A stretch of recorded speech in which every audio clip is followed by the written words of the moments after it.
allons payer ce que nous avons fait. Vous savez cela? Que ce que toi tu fais aujourd'hui, un jour, tu vas rendre compte de cela devant le Seigneur. Et je vous dis, ça c'est vrai. Le scandale, il y a toutes sortes de scandales que le pasteur a énuméré. Le scandale, même au niveau des langages, au niveau d'habillement.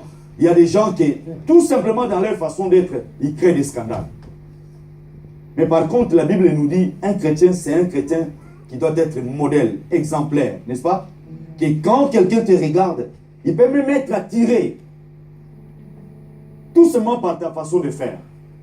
Qu'il te regarde comme ça et dit, mais cet homme, cette femme était comme ça, mais je vois qu'elle est changée. Moi, j'ai besoin de suivre cet homme-là. J'ai besoin de suivre cette femme-là. Mais maintenant, les chrétiens, ce n'est plus le cas. Les chrétiens, ce n'est plus le cas. C'est pourquoi j'ai béni le Seigneur pour la parole de dimanche passé, que Dieu a inspiré son serviteur. Amen. Amen. Amen. Il faut être reconnaissant, il faut bénir les hommes de Dieu, il faut vraiment prier pour les hommes de Dieu. Aujourd'hui, nous allons partager cette parole dans le livre de 2 Timothée 3. 2 Timothée 3. Que Paul donne conseil à son enfant. 2 Timothée 3, 1 à 7.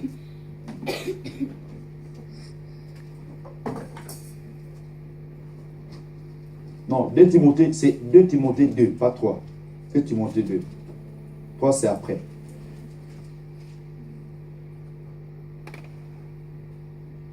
La Bible dit, toi donc, mon enfant, fortifie-toi dans la grâce qui est en Jésus-Christ. Ça, c'est Paul qui parle à Timothée. Et ce que tu as entendu de moi, en présence de beaucoup de témoins, confie-les à des hommes fidèles, qui soient capables de l'enseigner aussi à d'autres. Souffre avec moi comme un bon soldat de Jésus-Christ. Il n'est pas de soldat qui s'embarrasse des affaires de la vie s'il veut plaire à celui qui l'a enrôlé. Et l'athlète n'est pas couronné s'il n'a pas combattu suivant les règles. Il faut que les laboureurs travaillent avant de recueillir le fruit. Comprends ce que je dis, car le Seigneur te donnera de l'intelligence en toutes choses. Parole du Seigneur. Amen. Parole du Seigneur. Amen. Parole du Seigneur. Amen. Là, c'est l'histoire de Paul. Je suis ravi de voir l'exemple que j'ai donné. Je vais donner là. Il y a notre papa qui est là. Mon papa Raphaël qui est là, qui est soldat. Qui connaît cette histoire des soldats. La Bible dit ici, Paul donne l'exemple à Timothée, il donne conseil à Timothée. Toi donc, mon enfant, fortifie-toi dans la grâce qui est en Jésus-Christ. Alléluia. Goël, il faut suivre. Mais le chapitre 1er, verset 1er. Toi donc, mon enfant. Alléluia. Il parle à son enfant. Est-ce qu'il parle à son enfant qu'il a mis au monde? Il parle à son enfant spirituel. L'enfant qui est né par la parole du Seigneur. Il a annoncé l'évangile et Timothée est né. Il parle à cet enfant-là, cet enfant qui est son enfant spirituel. Il dit à Timothée, fortifie-toi dans la grâce qui est en Jésus-Christ. Moi, je peux te dire ce matin, maman, toi qui as cette grâce, cette opportunité peut-être de venir aujourd'hui, je te dis, mon frère, ma soeur, ou ma fille, ou mon fils, fortifie-toi dans la grâce qui est en Jésus-Christ. Parce qu'il n'y a que Jésus qui peut te fortifier comme il faut. Dans le combat de tous les jours, il y a un seul homme. La Bible dit, nous sommes sauvés par la grâce, n'est-ce pas? Si nous sommes sauvés par la grâce, nous devons dépendre de cette grâce-là. Pour être fortifié, il faut être fortifié par la grâce que Dieu nous a donnée en Jésus-Christ. Pour vivre, il faut vivre de jour en jour, nuit et jour, le matin et le soir, quel que soit le temps, tu dois être toujours sous cette grâce-là. Il y a beaucoup de gens, beaucoup de chrétiens, le matin ils se réveillent, ils prient, Seigneur, aide-moi, Seigneur, fais comme ça. Ils font des choses par leur force, ce n'est pas sous la grâce. Je vous dis, j'ai expérimenté cette histoire, ce que je vous dis, dans le début de de ma vie spirituelle, quand j'ai cru au Seigneur, nous étions des jeunes dans la foi. Chaque fois, on s'est donné dans la prière, on priait beaucoup. Mais une seule chose, on avait oublié que sans la grâce, nous ne pouvons rien faire. Écoutez, tu peux prier. Vous avez jamais vu des gens qui prient beaucoup, mais qui tombent beaucoup aussi. Et quand tu te donnes dans la prière, tu jeûnes. Il y a des gens, quand ils finissent de prier, ils finissent de faire des choses, c'est le moment où l'ennemi vient t'attaquer plus qu'avant. Nous, des fois, on priait beaucoup. Mais quand on se réveillait le matin, c'est le moment où il y a des réponses qui sortaient, des choses qu'on faisait. Des fois, souvent, mais on a pris conscience que non, je dépendais de moi-même. Je dépendais de la prière que je faisais. Mais je ne dépendais pas de la grâce du Seigneur. Alléluia. Amen. Alléluia. La Bible dit nous sommes sauvés par la grâce. Si tu es sauvé par la grâce, toi, tu dois vivre sous cette grâce-là. Paul dit à Timothée ici, il dit clairement, toi donc mon enfant, fortifie-toi dans la grâce qui est en Jésus-Christ. Alléluia. Amen. Il pouvait dire tout simplement que non, toi mon enfant, fortifie-toi en Jésus-Christ, n'est-ce pas? Il pouvait dire, mais pourquoi il l'a mis entre Jésus-Christ et la fortification, il dit Jésus, il met la grâce. Parce que sans la grâce, ma soeur, mon frère, tu peux continuer à faire ce que tu fais. Mais un jour devant le Seigneur, tu seras confondu. Parce que si Dieu t'a appelé, il t'a appelé par la grâce du Seigneur. Amen. Vous savez, la grâce, c'est quelque chose que Dieu donne gratuitement. Mais toi, tu dois dépendre de ça. Tu dois dépendre de ça. Parce que Dieu, tellement il a aimé le monde, il a donné son Fils, n'est-ce pas? Amen. Mais c'est cette grâce-là, de donner son Fils, qui permet que toi tu vives. Ce n'est pas que, comme l'a chanté Frère Patrice, c'est pas quand tu te réveilles le matin dire que non, écoute, moi je me suis réveillé par hasard. Ou de moi-même. Non. Moi je sais une chose. Quand moi je dors, des fois je m'oublie. J'oublie que non, il y a des gens qui sont à côté de moi. Ou mes enfants, selon ma femme, où je suis où. Je ne sais même plus. Mais quand je bouge un peu, je sais, oui, je suis quelque part. Mais il n'y a que la grâce de Dieu qui continue à me protéger. Ce n'est pas moi. Parce qu'il y a des gens qui sont aussi comme moi, qui prient aussi. Des fois, quand ils dormaient, ils sont partis. Ils sont partis. Mais si toi, tu te réveilles, c'est cette grâce-là. C'est pourquoi Paul donne le conseil à son enfant. Pas à son enfant, comme je peux dire à Graël, qui est ma fille. Non. À mon enfant, comme je peux dire Julienne, qui est ma fille spirituelle, qui dit papa, il dit mon fils, fortifie dans la grâce, dans la grâce qui est en Jésus-Christ. Parce qu'il n'y a que cette grâce-là, c'est tout semblant, c'est Jésus-Christ. Il n'y a personne qui peut te donner cette grâce-là. Amen. Amen. Et puis il continue à dire, il dit encore, et ce que tu as entendu de moi, en présence de beaucoup de témoins, confie-les à des hommes qui sont fidèles. Alléluia. C'est que beaucoup de chrétiens d'aujourd'hui ne le font pas. Tu entends de bonnes choses ici, mais c'est que toi tu entends. Tu fais quoi? Tu entends ça en présence de beaucoup de gens. Tu entends la parole. Comme m'a témoigné papa Raphaël. Il dit, papa, quand je suis venu là, j'ai écouté ce que tu en parlais, c'est que on parle ici, c'est que nous vous prêchons. Écoutez, prochainement on va prendre cet livre de Timothée. Même moi ou bien un homme de Dieu, pasteur Maxime, on va vous faire voir. Il y a des gens là, qui viennent peut-être vous enseigner la parole avec la Bible, mais ils vous font des racontages. Parce que nous vivons les temps où même l'église de Dieu, le peuple de Dieu, suit des gens qui font des racontages. Avec la parole du Seigneur, il donne la priorité à quelque chose. Si nous donnons la priorité au miracle, vous allez vivre sous cet miracle, mais vous ne serez pas sauvés. Est-ce que vous comprenez? Amen. Moi, je me mets dans ma tête, je dis, écoute, moi, la priorité, c'est le miracle. Le miracle, le miracle, le miracle. C'est pourquoi aujourd'hui, nous avons beaucoup de hommes de Dieu qui prêchent les miracles, mais le peuple ne sait pas, ne sont pas sauvés. Le salut et le miracle, c'est des choses. Écoutez, le peuple de Dieu. Le salut et le miracle, c'est des choses. Le salut, c'est autre chose. Tu peux même vivre des miracles, mais sans obéir. Mais le salut, si tu n'obéis pas, tu n'auras pas la vie éternelle. J'ai l'habitude de dire, moi je préfère, avec ma souffrance, avec mes problèmes, à mourir avec ça, parce que ça va rester sur la terre. Écoutez, mes problèmes resteront sur la terre. N'est-ce pas? Hier, nous étions là, avec maman Fifi 2, n'est-ce pas? Elle a dit quelque chose, il dit, mais moi quand je rêve quelque chose, je rêve en réalité. N'est-ce pas? Elle a les problèmes de vue. Mais quand elle dort, Dieu la fait voir des choses. Elle voit les cieux, elle voit ça là où nous serons. Mais elle voit en vrai, avec des yeux spirituels, elle voit. Et puis elle a témoigné là. Elle dit, moi je vis ça, je vis des maisons. Mais moi je me suis, là où j'étais assis, je me suis dit, mais à côté là, il y a une maison comme ça. D'en bas jusqu'en haut, des maisons en vitre, n'est-ce pas? C'est construit comme ça. Mais avec la vue là, elle ne sait pas. Mais Dieu l'a fait voir. Écoutez, peuple de Dieu, au ciel, il y a quelque chose qui nous attend. Amen. C'est pourquoi Paul dit ici à Timothée, il dit, ce que tu as entendu de moi en présence de beaucoup des hommes, toi aussi, tu dois les confier à des personnes qui sont justes, à des personnes qui sont fidèles. Amen. Amen. Ce que toi tu entends ici, tu finis, tu vas à la maison, et tu l'oublies directement, ça signifie que c'est entré ici, c'est sorti de l'autre côté. Parce que ce que nous vous enseignons, si vous êtes vraiment des enfants qui écoutent, comme maman Gilène a dit, des enfants qui sont dans la maison, dit, écoute, si tu fais comme ça, un jour tu vas recevoir la bénédiction. Les enfants qui sont bénis, ce sont des enfants qui écoutent, n'est-ce pas? Et qui mettent ce qu'ils écoutent en pratique. Ce qu'on vous parle, vous mettez ça en pratique et vous allez vivre de grandes choses. Amen. Les besoins de Dieu pour nous ici, peuple de Dieu, 100 ou 200 ou 1000 ou 50 personnes. Hier, je disais à quelqu'un, avec 50 personnes, si j'amène déjà 50 personnes au ciel, Dieu sera content. Amen. Amen. Je me présente là avec 50 personnes derrière moi. Je dis, Seigneur, voilà ce que je fais. Ça, c'est l'œuvre que moi j'ai fait devant toi.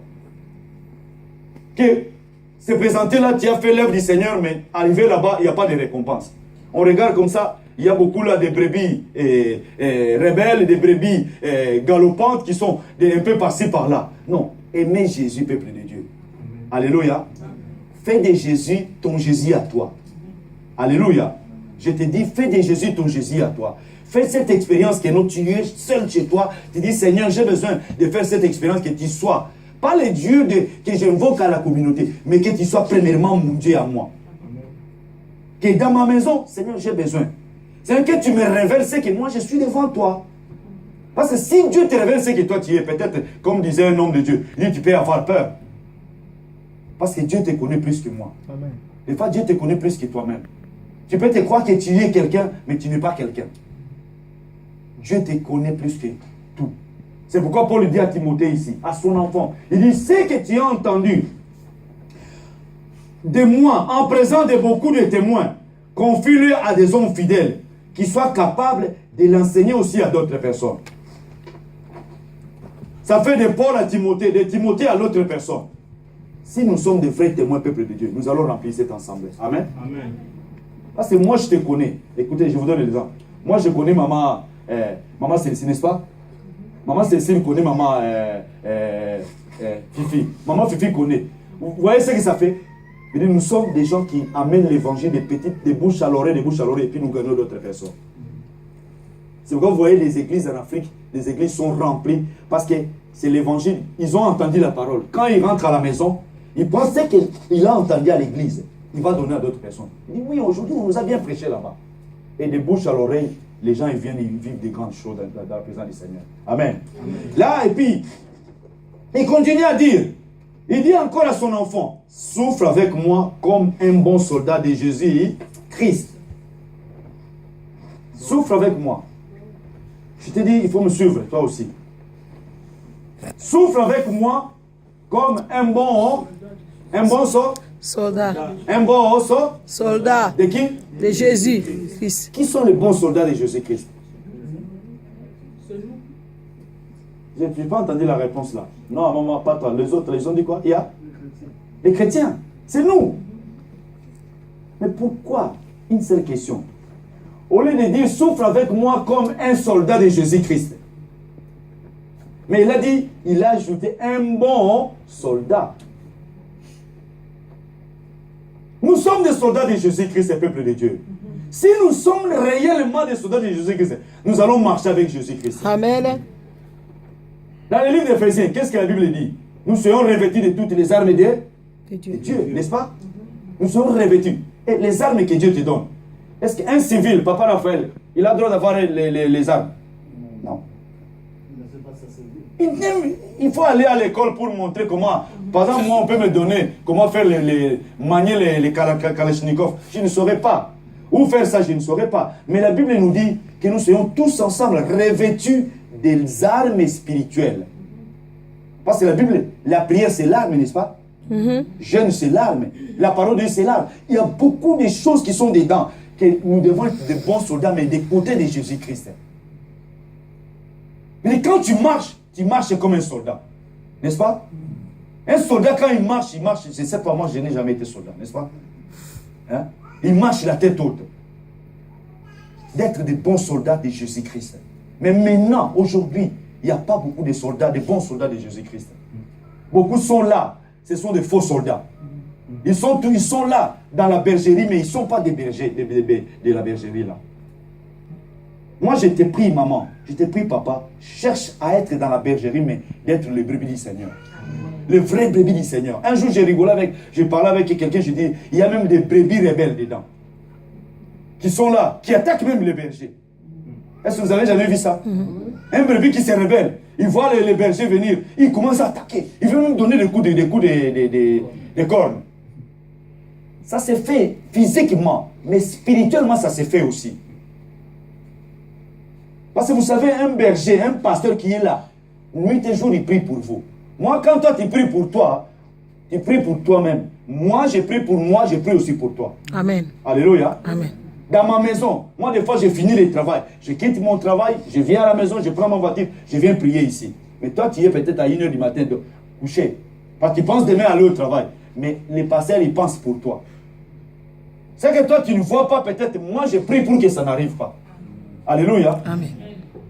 Peut-être ça peut arriver par ta distraction, mais ça peut arriver calmement et ça ne te fait pas beaucoup mal. Parce qu'il y a quelqu'un qui a prié pour toi. Vous savez, les bergers, ils ont déjà des chiens, ils ont toujours des chiens, n'est-ce pas? Ils ont dréché des chiens pour... allez, gauche, il dit, allez, il met les brebis, allez, tous dans la ligne, vous allez comme ça.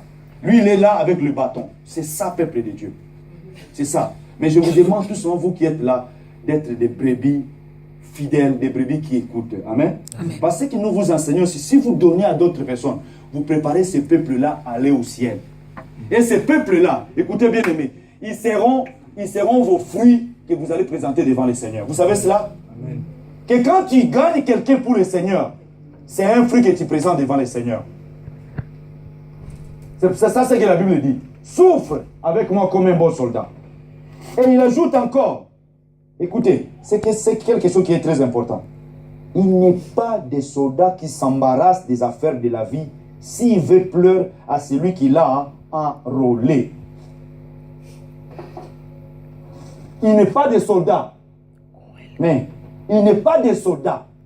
Il n'y a pas un soldat qui s'embarrasse des affaires de la vie s'il veut pleurer celui qui l'a enrôlé. La question que je te pose ce matin, maman, la question que je te pose, papa, ce matin, ou toi, jeune fille, qui t'a enrôlé dans l'armée de Dieu? Qui t'a enrôlé? Parce qu'un soldat, quand il est là, si on dit il y a la guerre là-bas, même ici, il sait qu'il va mourir, il fait quoi? Il prend l'arme, il met les habits, allez, il part. Il ne s'embarrasse pas, il pense même que non. Oui, écoute, j'ai la femme et les enfants. S'il ne va plus revenir, il sait que non, moi j'ai juré. J'étais enrôlé à l'armée par cause de ça. N'est-ce pas? Pour défendre mon pays, pour défendre ça. Mais est-ce que les chrétiens d'aujourd'hui défendent leur pays? Ils sont enrôlés déjà, pourquoi? Parce que toi, tu es enrôlé dans l'armée du Seigneur. Tu es un soldat du Seigneur. Alléluia. Comme Paul a dit avant à Timothée. Un bon soldat du Seigneur. Si tu es vraiment un bon soldat du Seigneur, enrôlé dans l'armée de Dieu, tu ne dois pas t'embarrasser des choses de la vie, comme la Bible dit là. Tu ne vas pas s'embarrasser de ça. Maintenant, nous déjà, nous-mêmes, on s'embarrasse beaucoup de choses de la vie, n'est-ce pas? On s'inquiète, qu'est-ce qu'on va manger? J'ai pas de papiers, j'ai pas de mari, j'ai pas ça, j'ai pas ça. On s'embarrasse des choses qui ne vont pas même te donner la vie. Mais qu'est-ce que la Bible dit? Si vous connaissez la Bible, par rapport à tout ça. Cherchez d'abord Cherchez quoi? le royaume des cieux. Les cieux et toutes les autres choses, ce sont des matabis, comme on dit à Lingala, n'est-ce pas? Des choses que Dieu va te donner. Ce sont des restes que Dieu va te donner. Mais nous ne recevons pas ça parce que nous nous embarrassons des choses de la vie. Mais par contre, c'est lui qui nous a enrôlés, il nous demande de nous en soucier des choses d'en haut. De nous associer à défendre son roi. Il est là, peuple de Dieu. Écoutez, il y a quelque chose qui me vient à la tête. Dieu dit, si vous ne voulez pas, Dieu peut susciter des pierres, n'est-ce pas? Si vous ne voulez pas les glorifier, Dieu va susciter des pierres pour que les pierres puissent les lever, les glorifier. Si Dieu dit ça, pour vous dire tout ça, que non, si vous ne voulez pas vous occuper de son royaume, lui, il va susciter des pierres. Il va prendre même des animaux, n'est-ce pas? Vous rappelez-vous de cette histoire dans l'Ancien Testament, que l'animal, il dit non, mais là, il regarde. L'homme ne voit pas, mais l'animal a vu, n'est-ce pas? Parce que tu connais cette histoire, non? Vous connaissez? Balaam. Balaam, il tape l'animal, il tape. Mais Balaam, qui est l'être humain comme toi et moi, il ne voit pas ce qu'il y a devant. Mais l'animal, il dit, mais pourquoi tu commences à me faire souffrir? Mais devant moi, il y a quelque chose. Amen. Alléluia. Amen. Devant moi, il y a quelque chose. Moi, je ne peux pas avancer. Toi, tu ne vois pas, mais moi, l'animal, je vois. Écoutez, si tu ne fais pas, Dieu va susciter même au milieu. Tu ne viens pas, Dieu va envoyer même des anges. Écoutez, on se moque de Dieu, on croit que non, si moi, non, parce que nous nous embarrassons des affaires de la vie. Les affaires de la vie, c'est quoi? Tout ce que tu sais, tout ce qui te dérange.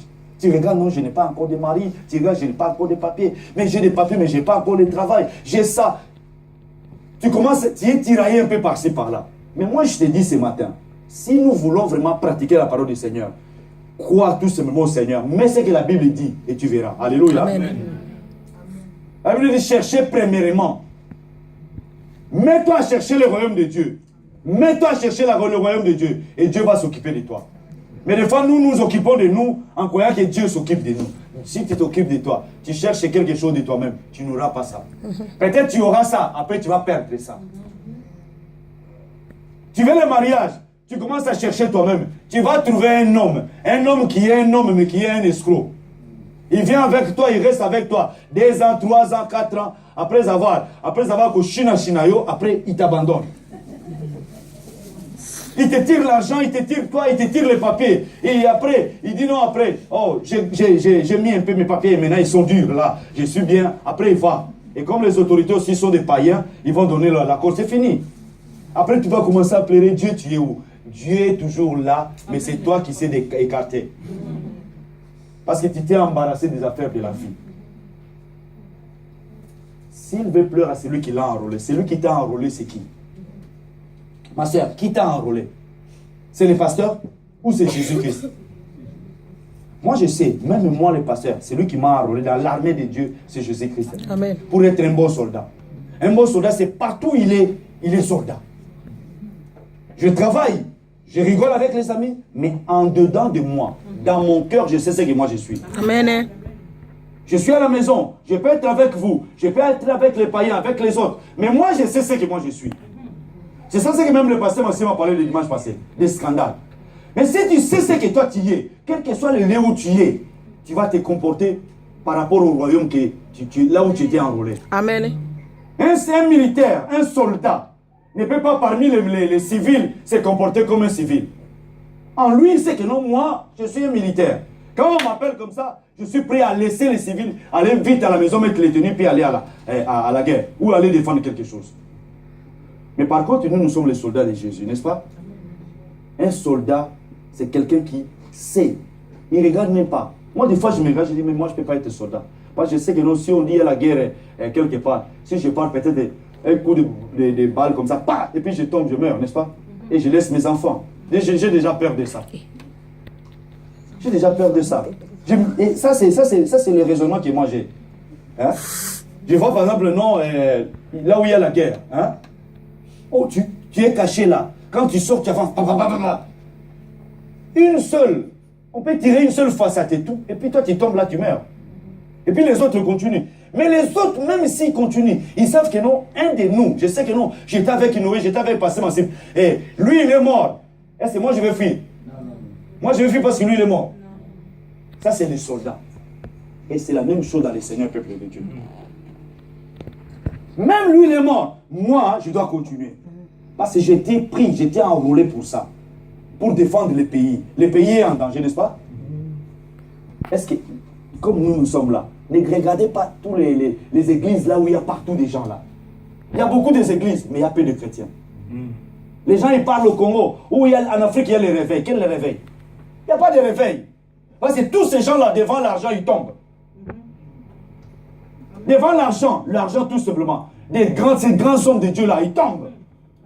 Ils gardent la parole et ils aiment l'argent aussi.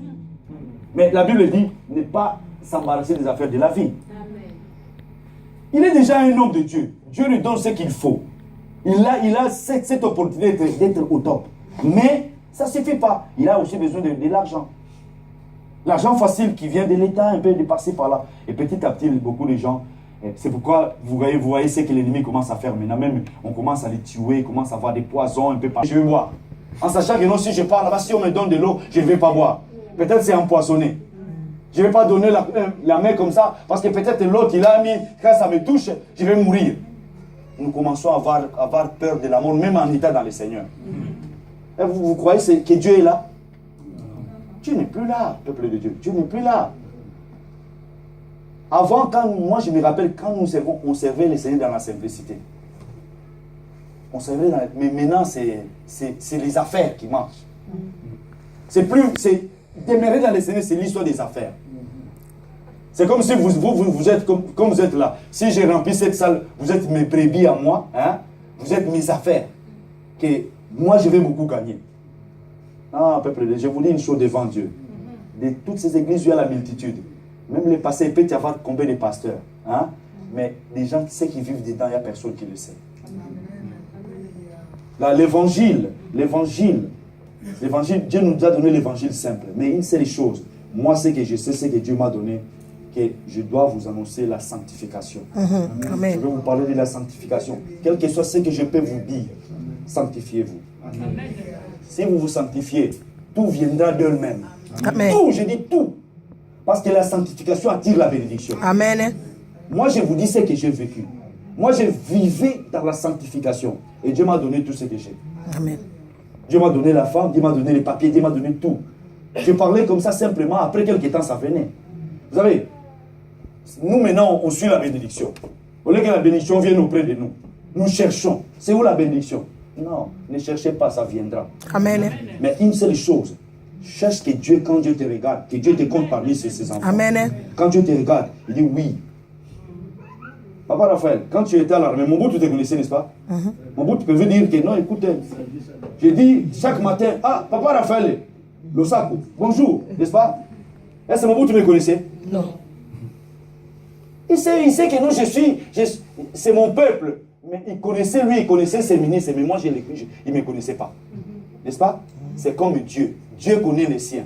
Amen. Est-ce que Dieu peut t'appeler en ton nom et dire oui, ça, lui, c'est mon enfant. Là, c'est Julien, ma fille. Amen. Et puis Dieu peut dire oui, ça, c'est ma fille à moi. Maintenant, Dieu même a honte. Dieu a honte de vous. Dieu ne peut même pas dire que non, écoutez, j'ai des enfants. Parce que les enfants ne se comportent pas. Vous êtes des enfants rebelles. Aïe. Quand Dieu regarde, il dit, mais on commence à donner un coup de tête à Dieu. Ne cherchez pas Dieu quand on a des problèmes. Cherche Dieu quand tu es en bonne santé. Amen. Amen. Cherche Dieu quand tu es en bonne santé. Comme ça, Dieu va te protéger même avant que le malheur arrive. Amen. Écoutez, j'ai parlé des soldats. Mais la Bible dit encore, verset 5, et l'athlète n'est pas couronné s'il n'a pas combattu suivant les règles. Verset 7. Et verset 5. Les soldats qui est enrôlé, il est soumis à ses supérieurs, n'est-ce pas? Il sait que non, moi je suis enrôlé dans l'armée. Si je vais mourir, je meurs pour le pays. Là, la Bible dit encore, un athlète, soldat et athlète, deux catégories de gens. Un athlète, vous qui regardez le sport, n'est-ce pas? Hein? Vous connaissez les athlètes, n'est-ce pas? Il est couronné s'il court selon les règles. On met des lignes comme ça. Hein? Moi, si je cours, je vais courir ici. Si je sors le premier, pour avoir la couronne. Hein? Mais si j'avais mis les pieds là, on regarde. On dit oui, il est sorti le premier, mais il a mis les pieds. Hein? Il a triché. Il est parti à côté. Je n'ai pas couru selon les règles. Je n'ai pas couru selon les règles. Tout simplement le fait de sortir de mon petit carré, de la ligne qui est destinée à moi, m'empêche d'avoir le courant de Dieu. C'est ça ce qu'on parle de l'athlète. Nous sommes des athlètes du Seigneur, n'est-ce pas? Amen. Mais nous devons courir, combattre, même dans les combats, même dans le boxe, même dans tous les sports, il y a des règles que nous devons respecter. Mais à l'église du Seigneur aujourd'hui, les gens font n'importe quoi. Tu vois partout, les gens font n'importe quoi. Les chrétiens font n'importe quoi. Les hommes de Dieu font n'importe quoi. Les jeunes filles font n'importe quoi. Les jeunes garçons font n'importe quoi. Ils sont à l'église, ils sont copines. Mais ils vivent déjà ensemble. Ils sont mariés avant d'être mariés. Écoutez, ça ce sont des réalités. Et puis vous cherchez, Dieu vous bénisse. Tu cherches un homme, mais tu vis déjà avec un homme. Mais comment Dieu va te bénir? Tu as besoin de ça. Tu as besoin d'avoir des enfants. Mais de l'autre côté, tu fais des conneries. Comment Dieu va te bénir? Parce que celui qui bénit, il est saint. Amen. Alléluia. Amen. Retenez cette parole. Celui qui bénit, il est saint. Il bénit ceux qui sont saints. Parce que ceux qui sont saints, ils sont en lui. Ils sont en lui, déjà dedans de lui. Quand je suis en Dieu, tout ce que je demande, je n'ai pas besoin de faire beaucoup d'efforts. Je dis à mon papa, n'est-ce pas? N'est-ce pas? Je dis à mon papa, papa est engagé comme ça. Moi, si j'ai l'argent, je donne, il vient. Il ne sait pas, même si je suis au chômage, lui, il s'en fout, n'est-ce pas? Il est dedans, je dis. Papa, j'ai besoin de ça. Écoutez ce que le petit batteur il fait. Papa, j'ai besoin de ça. Papa, j'ai besoin de 2 francs. Je dis, je n'ai pas 2 francs. Oui, papa, tu l'as. Donne-moi 2 francs, je vais aller jeter les bonbons. Mais je n'ai pas 2 francs, Gédéon. Non, tu l'as. Donne-moi 2 francs. Vous savez pourquoi? Parce qu'il sait que je suis son papa. Mais s'il insiste, je suis obligé d'aller prendre mon porte-monnaie. Je fais quoi? Je le donne.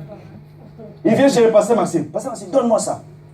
Même s'il n'a pas, il va insister. Parce qu'il sait en lui que si je demande, on va me faire quoi? Donner. Mais beaucoup de chrétiens aujourd'hui, ils demandent même avec peur. Ils demandent pour demander. En sachant que dans son cœur, il y a déjà le négatif. Ils ne demandent pas positivement, en sachant que non. Écoutez, il y a la parole qui parle d'elle-même. C'est une parole qui est parlée, mais ça parle d'elle-même. Que si toi tu prends cette parole, tu mets en pratique, tu es béni déjà bien avant même que tu puisses recevoir. Que tu marches et quand tu es là, tu sais que non, Seigneur, tu vas s'occuper de moi. Même si je suis là, même si aujourd'hui ça ne va pas, mais je sais que demain ça ira. Parce que c'est ça ce que la Bible dit. Job était béni, après il est tombé dans la souffrance, mais dans sa souffrance, il dit, Seigneur, même si je souffre, je préfère mourir dans la souffrance. Mais je sais une chose, un jour mon Rédempteur s'élèvera. Mais quand est-ce que le Rédempteur va s'élever? Personne ne le sait. Mais un jour le Rédempteur